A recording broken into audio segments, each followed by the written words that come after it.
Puts on LinkedIn by www.options-trading-education.com. Puts on LinkedIn were recently selling for nearly $20 for a $75 stock.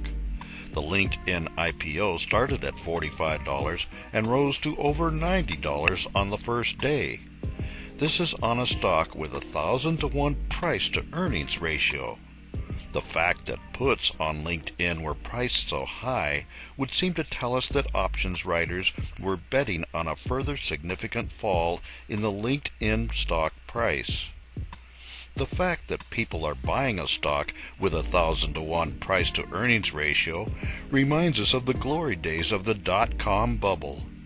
In the late 1990s, virtually all one had to do was put .com at the end of a company name in order to sell an internet-related stock.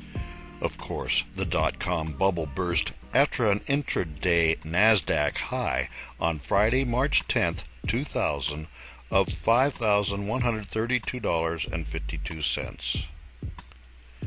By mid-2001, the NASDAQ dropped briefly to around $1,500, and next year bottomed at closer to $1,200.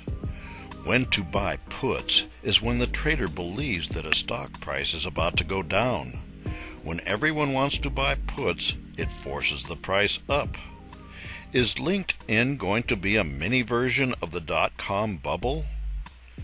As puts on LinkedIn were selling at nearly $20 for a $75 stock, Facebook is expected to go public early next year with an estimated total stock value of $100 billion. This can be compared to ExxonMobil at $368 billion, PetroChina at $303 billion, Apple at $295 billion, Microsoft at $256 billion, or Berkshire Hathaway at $209 billion. Berkshire Hathaway's price-to-earnings ratio is around 17. Likewise, Procter & Gamble has a capitalization of $170 billion and a price-to-earnings ratio of 17. None of these high-cap companies are expected to drop substantially in price. How to trade stock options successfully is to understand the fundamentals of a stock and to track the technical aspects of market pricing. Investors were buying LinkedIn because of publicity and the belief that the stock would continue to go up in price. How could so many investors be wrong? They were with the dot-coms years ago. Options writers were unwilling to sell puts for any less than a rather high put price. This tells us that options writers expected a further drop of $20 or so in LinkedIn stock price. Today, the stock is selling for around $61 a share. Publicity about the LinkedIn IPO led to an increase in LinkedIn subscribers. Did these same folks buy LinkedIn stock? The enthusiasm of new stock investors is a little frightening. People work and save their money for years. Then they jump on what they believe to be a great opportunity.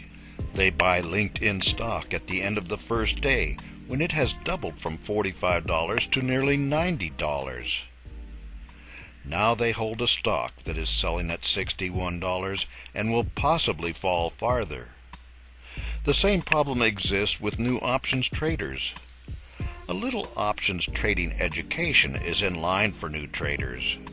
When the pros in the market price puts on LinkedIn so high, they expect to see the stock fall.